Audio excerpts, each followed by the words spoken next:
Welcome to the I Can't Sleep podcast, where I help you learn some interesting facts about the world around us until you drift off to sleep. I'm your host, Benjamin Boster, and tonight let's learn about the Mariana Trench. The Mariana Trench is an oceanic trench located in the western Pacific Ocean, about 200 kilometers east of the Mariana Islands. It is the deepest oceanic trench on Earth.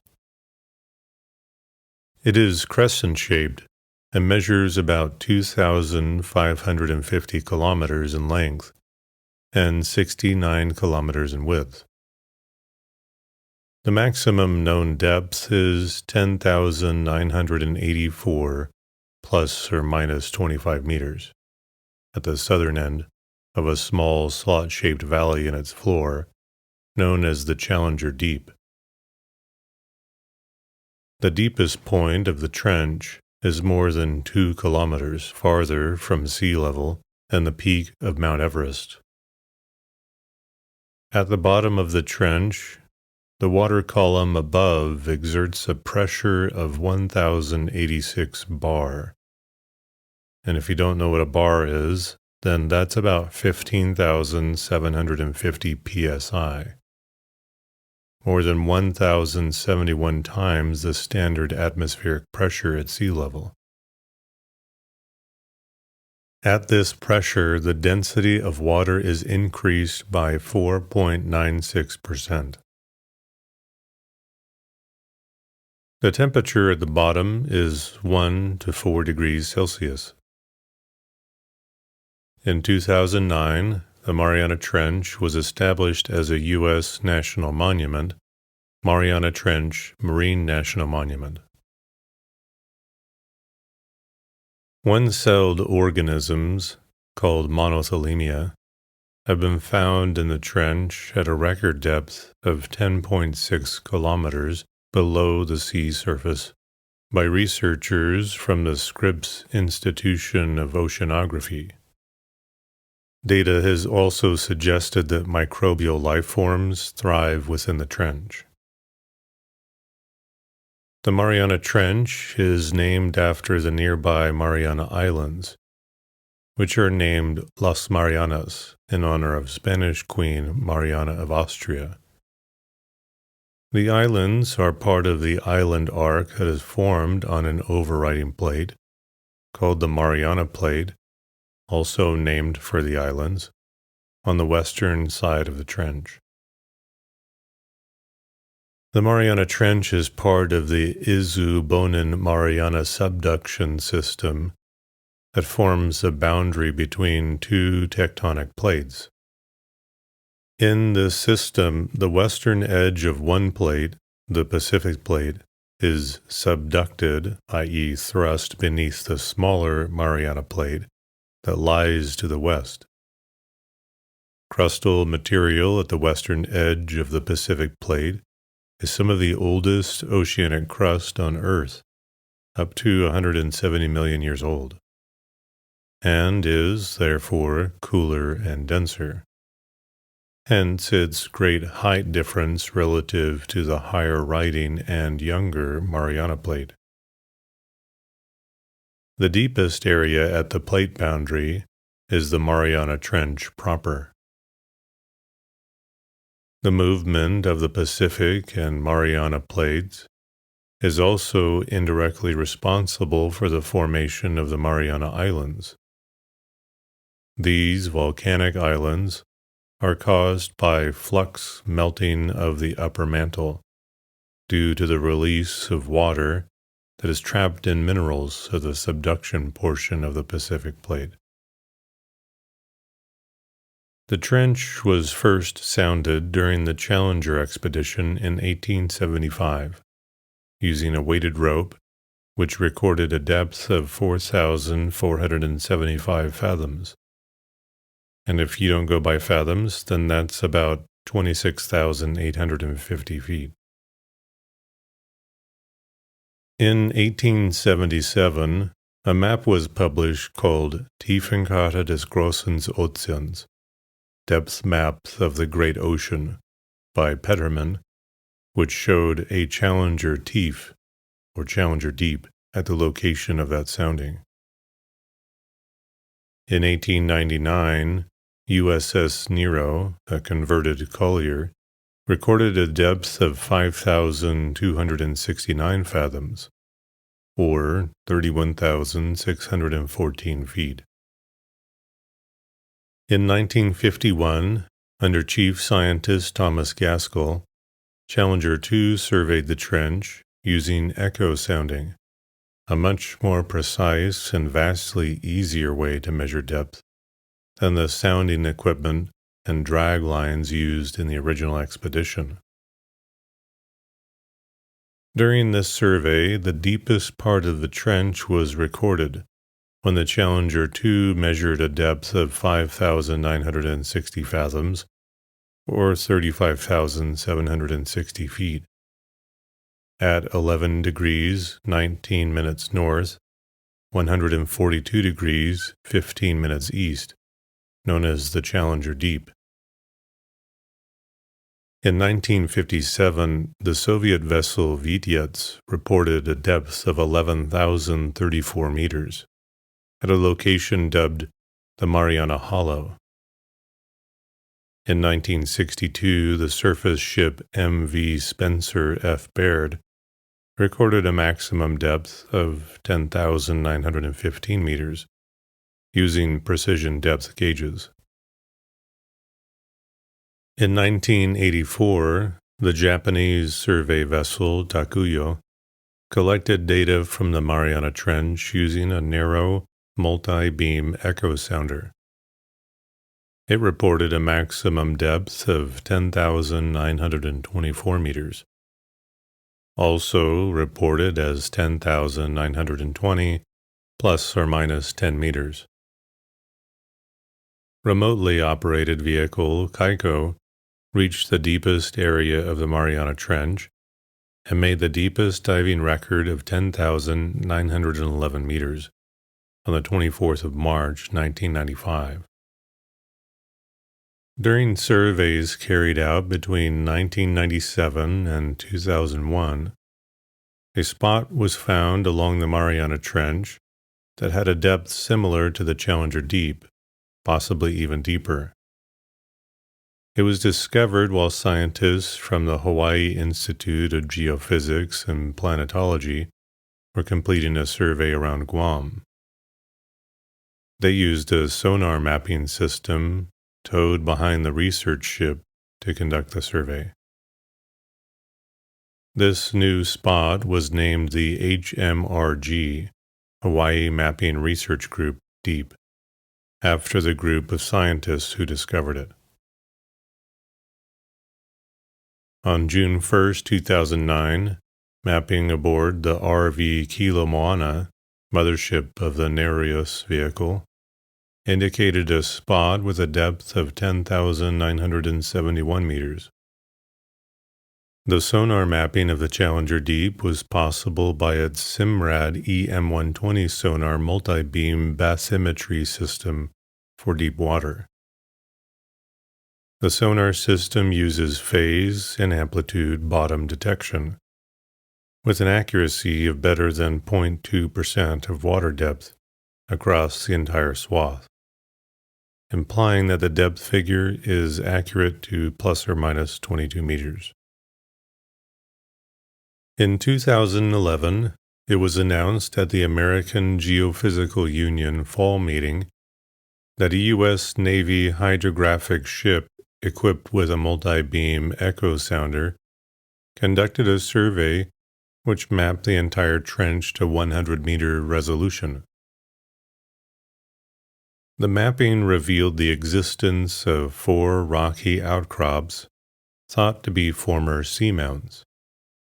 The Mariana Trench was a site chosen by researchers at Washington University in St. Louis and the Woods Hole Oceanographic Institute in 2012 for a seismic survey to investigate the subsurface water cycle. Using both ocean bottom seismometers and hydrophones, the scientists were able to map structures as deep as 97 kilometers beneath the surface. As of 2022, 22 crewed descents and 7 uncrewed descents have been achieved. The first was the crewed descent by Swiss-designed, Italian-built, United States Navy-owned bathyscaphe Trista, which reached the bottom at 1:06 p.m. on the 23rd of January 1960, with Don Walsh and Jacques Picard on board. Iron shot was used for ballast, with gasoline for buoyancy.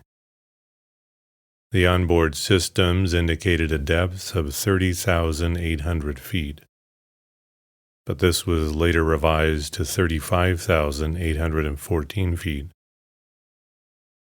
The depth was estimated from a conversion of pressure measured and calculations based on the water density from sea surface to seabed. This was followed by the uncrewed ROVs Kaiko in 1996 and Nereus in 2009. The first 3 expeditions directly measured very similar depths of 10,902 to 10,916 meters. The fourth was made by Canadian film director James Cameron on the 26th of March 2012. He reached the bottom of the Mariana Trench in the submersible vessel Deep Sea Challenger, diving to a depth of 10,908 meters.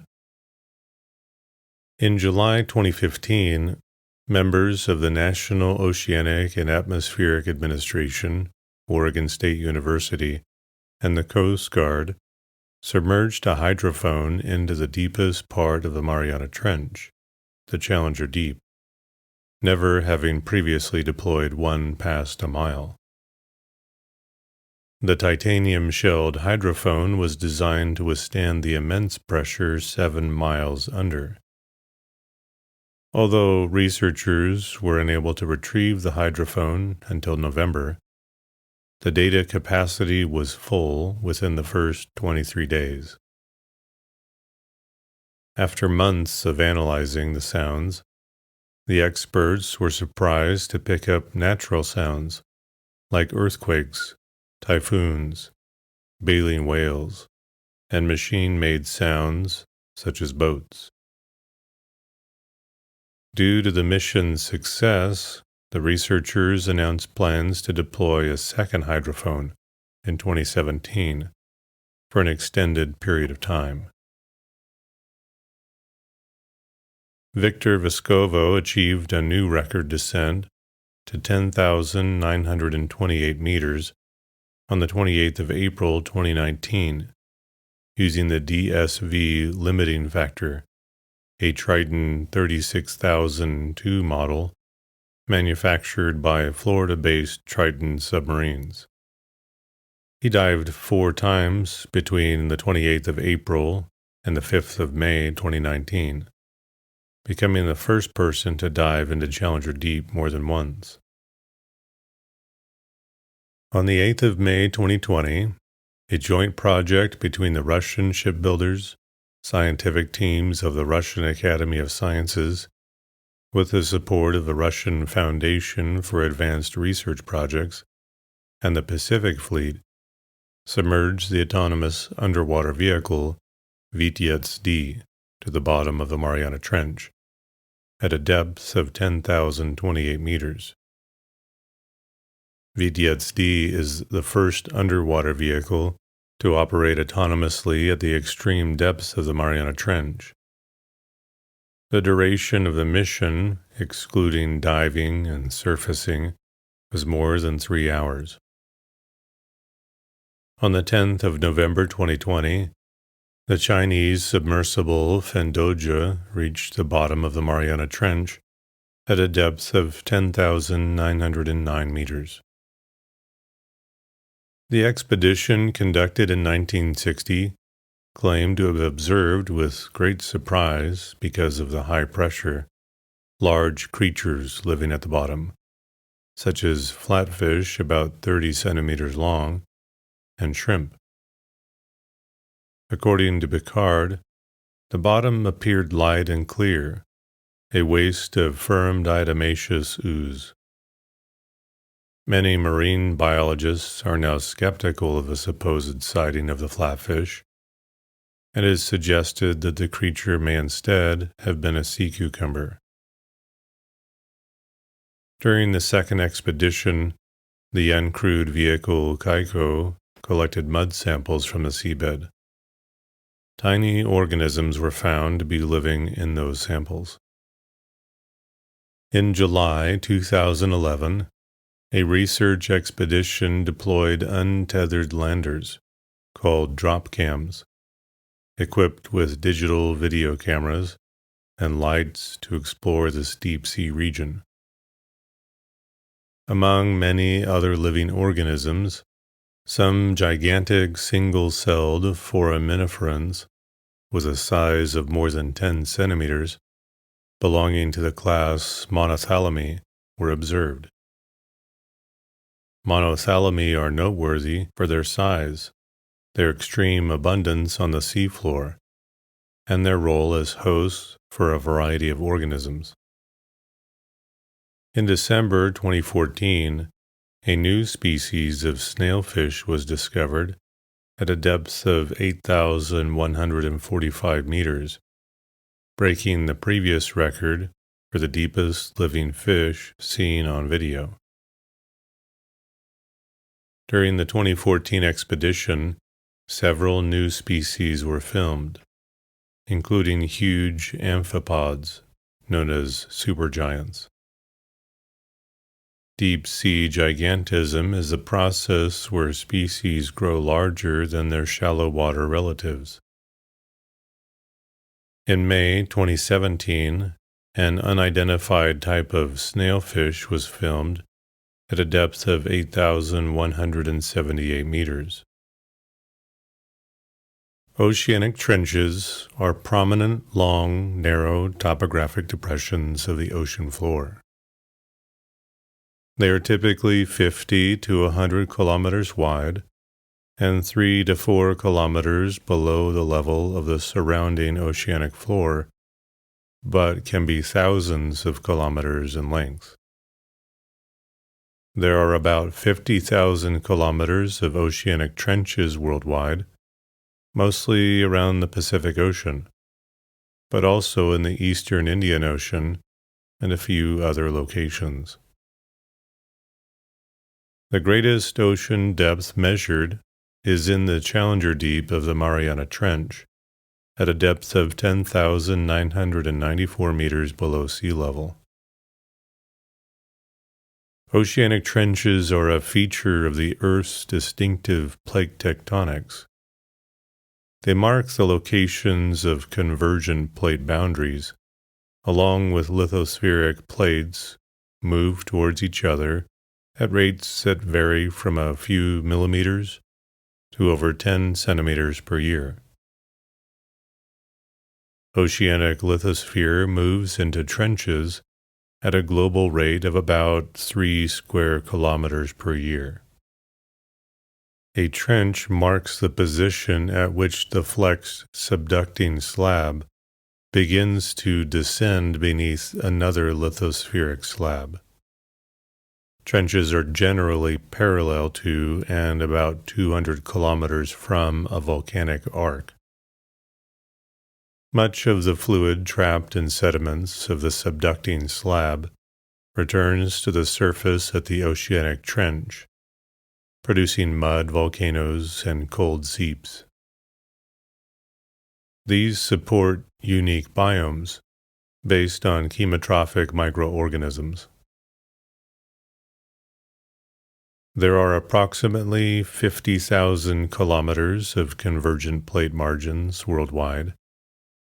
These are mostly located around the Pacific Ocean, but are also found in the eastern Indian Ocean, with a few shorter convergent margin segments and other parts of the Indian Ocean, in the Atlantic Ocean, and in the Mediterranean. They are found on the oceanward side of island arcs and Andean-type origins.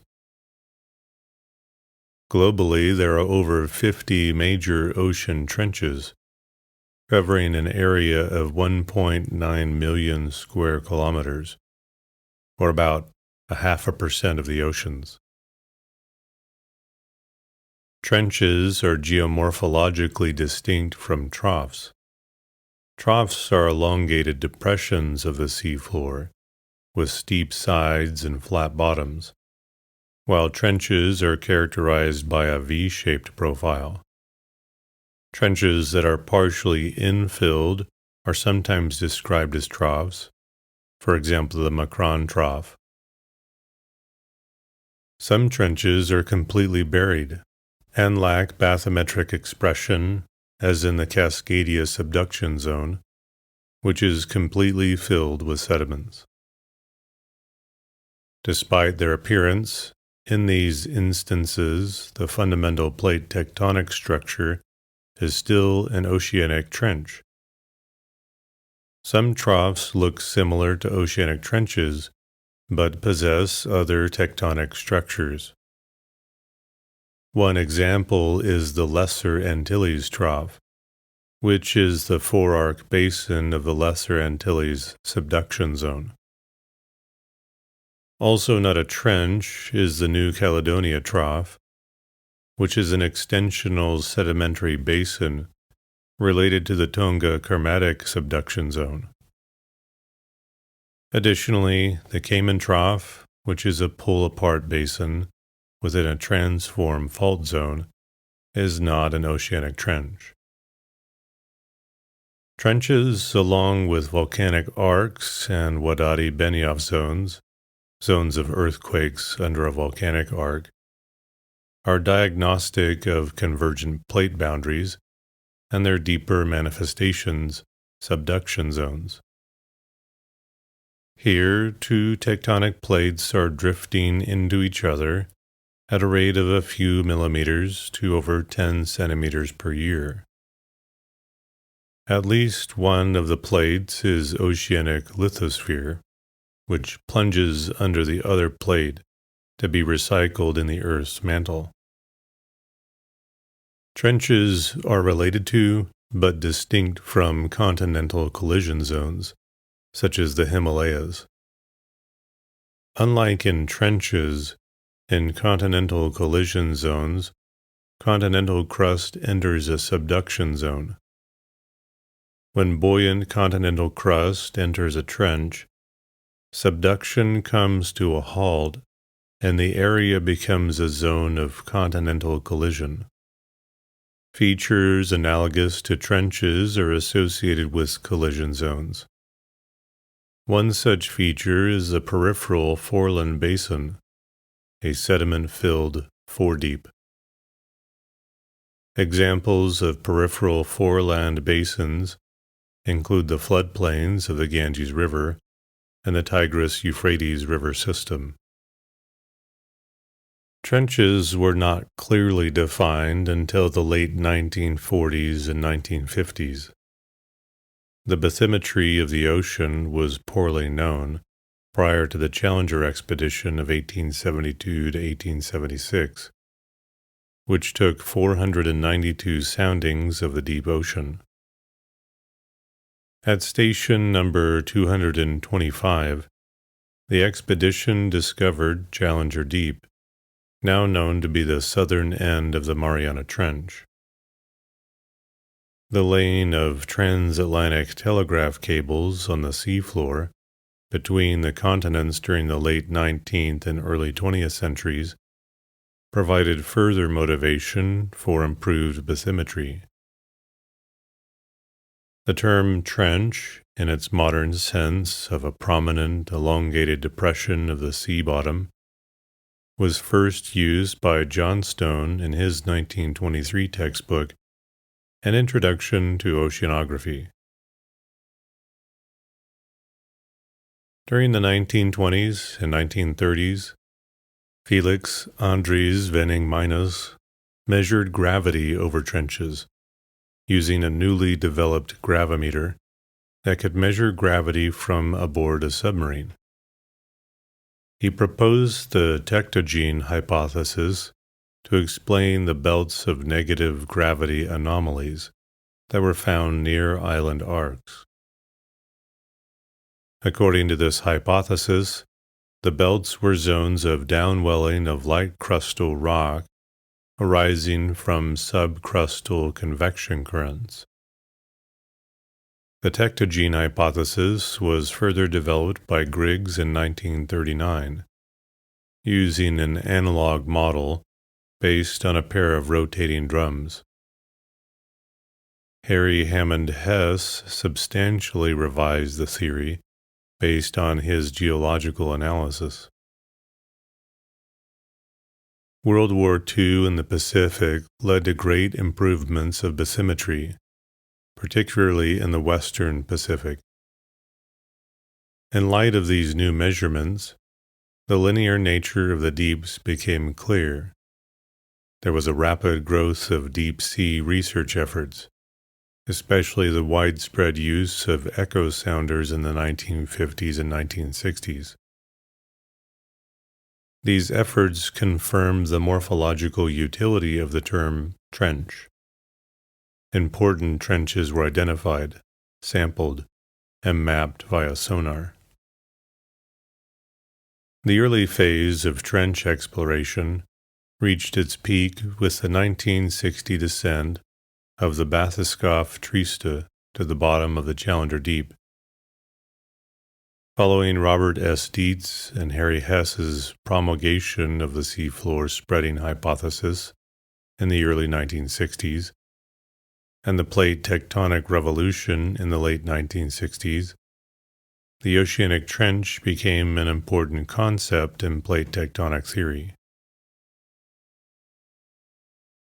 Oceanic trenches are 50 to 100 kilometers wide and have an asymmetric V-shape with a steeper slope, 8 to 20 degrees, on the inner overriding side of the trench, and the gentler slope, around 5 degrees, on the outer subducting side of the trench. The bottom of the trench marks the boundary between the subducting and overriding plates, known as the basal plate boundary shear, or the subduction décollement. The depth of the trench depends on the starting depth of the oceanic lithosphere as it begins its plunge into the trench, the angle at which the slab plunges, and the amount of sedimentation in the trench. Both starting depth and subduction angle are greater for older oceanic lithosphere, which is reflected in the deep trenches of the Western Pacific. Here, the bottoms of the Marianas and the Tonga Kermatic trenches are up to 10 to 11 kilometers below sea level. In the eastern Pacific, where the subducting oceanic lithosphere is much younger, the depth of the Peru-Chile trench is around 7 to 8 kilometers. Though narrow, oceanic trenches are remarkably long and continuous, forming the largest linear depressions on Earth. An individual trench can be thousands of kilometers long. Most trenches are convex towards the subducting slab, which is attributed to the spherical geometry of the Earth. The trench asymmetry reflects the different physical mechanisms that determine the inner and outer slope angle. The outer slope angle of a trench is determined by the bending radius of the subducting slab, as determined by its elastic thickness. Since oceanic lithosphere thickens with age, the outer slope angle is ultimately determined by the age of the subducting slab. The inner slope angle is determined by the angle of repose of the overriding plate edge. This reflects frequent earthquakes along the trench that prevent oversteepening of the inner slope. As the subducting plate approaches the trench, it bends slightly upwards before beginning its plunge into the depths. As a result, the outer trench slope is bounded by an outer trench high. This is subtle, often only tens of meters high, and is typically located a few tens of kilometers from the trench axis. On the outer slope itself, where the plate begins to bend downwards into the trench, the upper part of the subducting slab is broken by bending faults that give the outer trench slope a Horst and Graben topography. The formation of these bending faults is suppressed where oceanic ridges or large seamounts are subducting into the trench, but the bending faults cut right across smaller seamounts. Where the subducting slab is only thinly veneered with sediments, the outer slope will often show seafloor spreading ridges, oblique to the Horst and Graben ridges.